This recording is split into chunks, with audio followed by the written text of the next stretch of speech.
What's up, guys? Welcome back to the channel. Welcome back to the Bianconeri zone for um, another crazy news update. It is what it is. It's a difficult period for the club and an easy moment for the media because whatever, like, if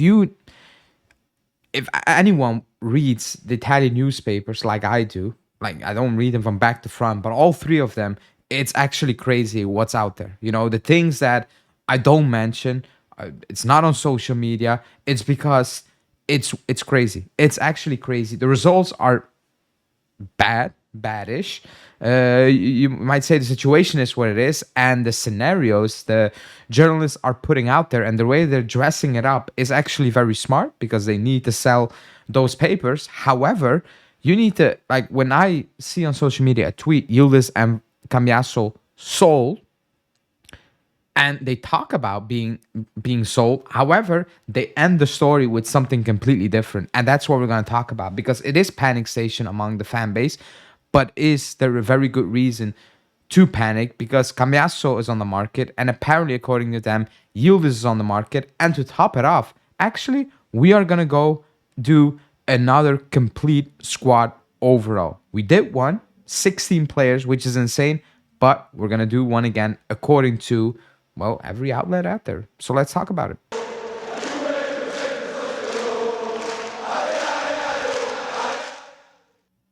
Okay, so the story basically is we're selling Cambiaso, we're selling Yildiz to generate funds. Douglas Luiz is gone. The players who can stay are Di Gregorio, McKennie, Locatelli, and Bangula is gone. Conceição is probably not going to be signed. Colt Miners, if an offer comes in. Perin is gone. The list goes on and on and on, actually. We're selling everyone. And then the final bit of the story in every single of these newspapers is getting Champions League could change certain things. And I'm like, yeah. I mean, we all know that. However, it's being sold that these players are gone completely. A lot of them are gone 100%. The complete failure. The club is on his last leg. We need to sell. We're forced to sell. That's basically what it's saying. Are we forced to sell talent? We are forced to sell because our books are not good.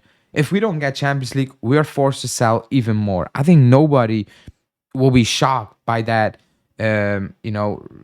revelation. Like, it's not shocking news. It's not breaking news. It's just what it is. Like, we know how things go, and we know how we've been have been operating, the last couple of seasons. Selling Yildiz, like, there are two parts with this. Because when we talk about Yildiz, there is actually three. There are three groups. One, who think he's a talent, but it's not coming through completely and not consistent enough. That's me. I'm on that part. Two, there are people who think he's insane already, which I don't agree. And three, there are people who think sell him because he's not good enough anyway. You can choose on which part you are. However, if you sell a player like Yildiz, you probably get a lot of money for him because clubs believe in their talent. That's why they're paying a lot of money. You get the money, and that's fine, I guess. However, at what point do you do you trust Giuntoli to get, I'm making this up, 70 or 80 million euros for Yildiz? Probably not so much, and 60 for Cambiaso. Let's say between 130 million and 140 million, for selling Cambiaso and Yildiz. At what point does anyone trust Giuntoli to say, well, he's going to make the squad better? Because proof is out there that he's not going to make the squad better. The proof is out there. So when fans are like, yeah, sell them and we can improve, or they're not good enough and they're not good enough anyway. Like, fine, but we've seen what Giuntoli has done with money, and it's not looking good, is it? That's the sticking point. If you're forced to sell because of financial reasons, it is what it is. You're gonna sell. It's just gonna happen. It's as simple as that, basically.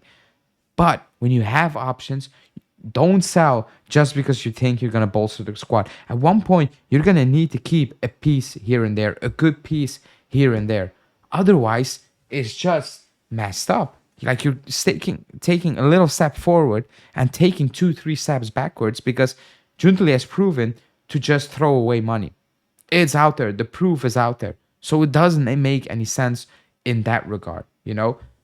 The squad overhaul thing also makes sense of the, if you're from a standpoint, a lot of fans, oh, none of these players are good enough. Yes. But for the club, it makes no sense to sell again 10 players and bring in again 10 players. Like, that's actually madness. We are going to move our players, but keep in mind, players are on loan. Some players are not going to say, some flop, you're not going to move them all out, you know? Like players, Vega, like they're on loan. Conceição, Colomani, they're all on loan. So it's not a given that all these players are going to be with the squad. That's a fact.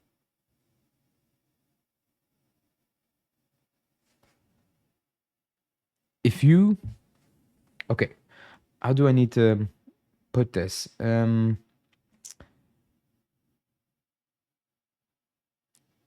If you decide as a team to move out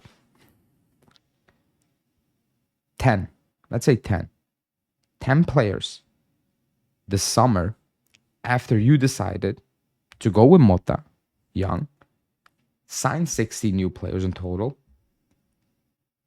then you failed. You failed and you need to leave the club. Let me repeat that.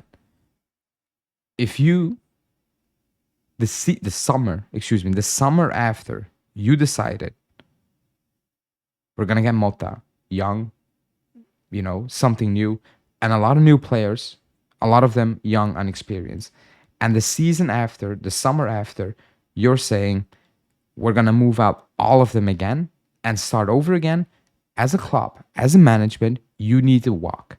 And you need to let other people do this because you're not capable, because you cannot make up your mind. You don't believe in what you are doing. You don't believe in the big decisions you made. There is a difference between completely doing 360 and adjusting. That's what I'm trying to say. You can adjust by moving out a couple of players, not buying some players on loan and making the change. That's adjusting. Even adjusting maybe the coach. But if you go from Mota to a complete different in like coach with experience and the style of play and with the players, then like as a management, you don't hold any, how do you want to say that? Like any real credit. Like you don't have credit in the bank already. And you go from one belief where which you 100% believe when you kicked it off in the summer to one season later saying, you know what, let's wrap it up and let's go sell everybody and start over again with something completely different. That is insane. So all I'm saying is adjust. Do not do stupid things, because changing everything again is going to set you back again. It's a big risk. Now you need to be smart.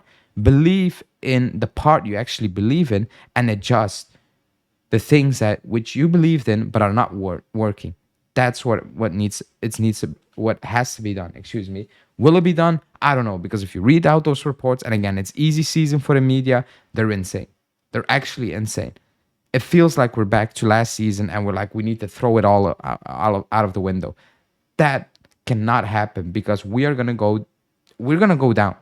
It is what it is. It's not sustainable. So let's see how it will goes. But let me know in the comments, do you believe we are gonna sell both of them, even if we make Champions League? Because that's what people believed when those reports came out. So let me know in the comments. Like the video. Tomorrow, live call and show. Haven't done one in months, so stay tuned, and you can have your say on especially Mota and all the other things that are going around.